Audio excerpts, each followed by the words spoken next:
పెళ్ళైనా పండగైనా వేడుక ఏదైనా పట్టుచీరల ప్రత్యేక వేదిక వారాహి సిల్క్స్. పశ్చిమ ఆసియాలో యుద్ధ మేఘాలు కమ్ముకున్న వేళ ఇరాన్కు మరో గట్టి ఎదురు దెబ్బ తగిలింది.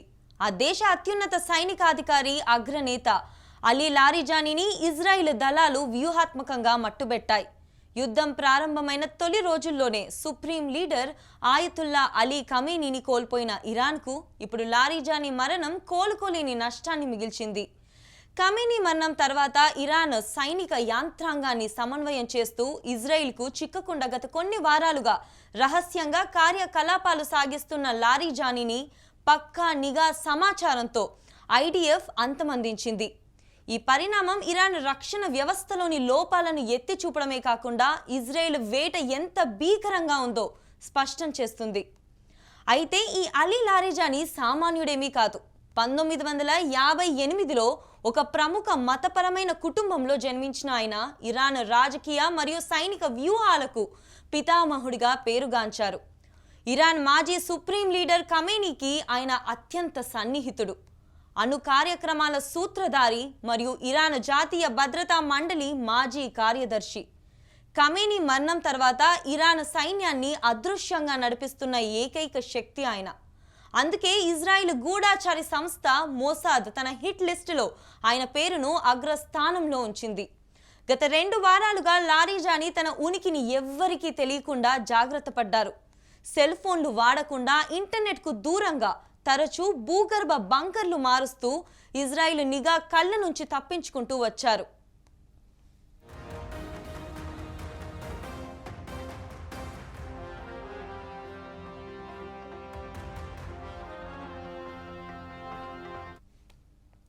కానీ ఇజ్రాయెల్ డిఫెన్స్ ఫోర్స్ తన అత్యాధునిక ట్రాకింగ్ సిస్టమ్ను రంగంలోకి దించింది. ఇరాన్ గడ్డపై ఉన్న ఇన్ఫార్మర్ల ద్వారా లారిజానీ కదలికలను నిరంతరం పర్యవేక్షించింది. లారిజానీకి తెలుసు తన తర్వాత టార్గెట్ అతనే అని. అందుకే ఆయన ఏ ఒక్క చోటు కూడా 12 గంటల కంటే ఎక్కువ సేపు ఉండేవారు కాదు. సమాచారం మార్పిడికి పాతకాలపు కొరియర్ పద్ధతినే వాడేవారు. చివరకు లారిజానీ తన కుమార్తె నివాసానికి చేరుకున్నారని పక్కా సమాచారం అందిన వెంటనే ఆపరేషన్ డెడ్లీ స్ట్రైక్ మొదలైంది. IDF chief of staff lieutenant general Zamir స్వయంగా ఈ ఆపరేషన్ను పర్యవేక్షించారు.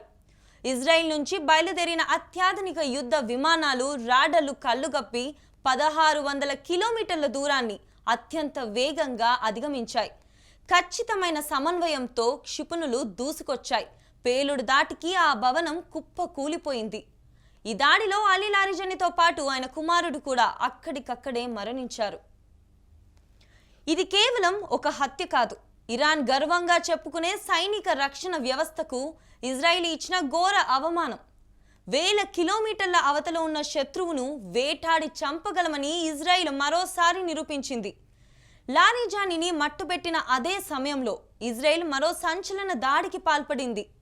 ఇరాన్ రెవల్యూషనరీ గార్డ్స్ అనుబంధ బసీజ్ మిలిషియా అధిపతి జనరల్ గులాం రేజా సాల్మనీని కూడా లక్ష్యంగా చేసుకుంది.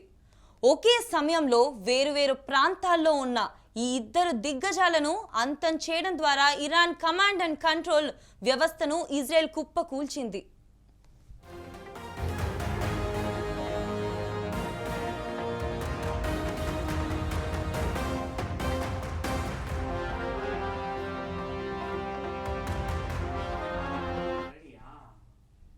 ఇరాన్ రాజకీయాల్లో ఓ ధృవతార అయిన లారిజానీ అణు కార్యక్రమాల్లో కీలక పాత్ర పోషించారు.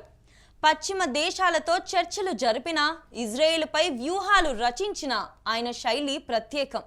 2025లో ఇరాన్పై దాడులు పెరిగిన తరుణంలో మళ్లీ బాధ్యతలు చేపట్టి ఇరాన్ రక్షణ కవచంలా నిలిచారు. ఖమేనీ మరణం తర్వాత ఆయన కుమారుడు మోజ్తబా సుప్రీం లీడర్గా ఎన్నికయ్యారు.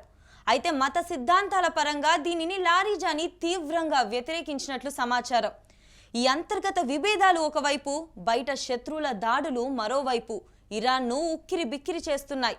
ఇలాంటి తరుణంలోనే లారిజానీ మరణంతో ఇరాన్ తన అత్యుత్తమ మేధావిని, వ్యూహకర్తను కోల్పోయింది. మొత్తంగా చూసుకుంటే అమెరికా మరియు ఇజ్రాయెల్ ఒక్కసారి టార్గెట్ చేస్తే అది వారాలైనా నెలలైనా సరే ఫలితం మాత్రం మరణమే అని లారిజానీ ఘటన రుజువు చేసింది. వేల కిలోమీటర్లు దాటి వచ్చి అత్యంత నిఘా నీడలో ఉన్న వ్యక్తిని అంతం చేయడం అంటే అది ఇజ్రాయెల్ టెక్నాలజీ మరియు ఇంటెలిజెన్స్ పవర్కు నిదర్శనం. ఇరాన్ ఇప్పుడు ప్రతీకార జ్వాలతో రగులుతుంది. కానీ నాయకత్వం వహించే సమర్థవంతమైన మేధావులు కనుమరుగవుతుండడం ఆ దేశానికి పెద్ద మైనస్. ఇరాన్ ఇప్పుడు తన ఉనికిని కాపాడుకోవడానికి వెనక్కి తగ్గుతుందా లేదా ఎదుర్కోవడానికి దిగుతుందా అన్నది ప్రపంచ దేశాలను ఉత్కంఠకు గురిచేస్తుంది.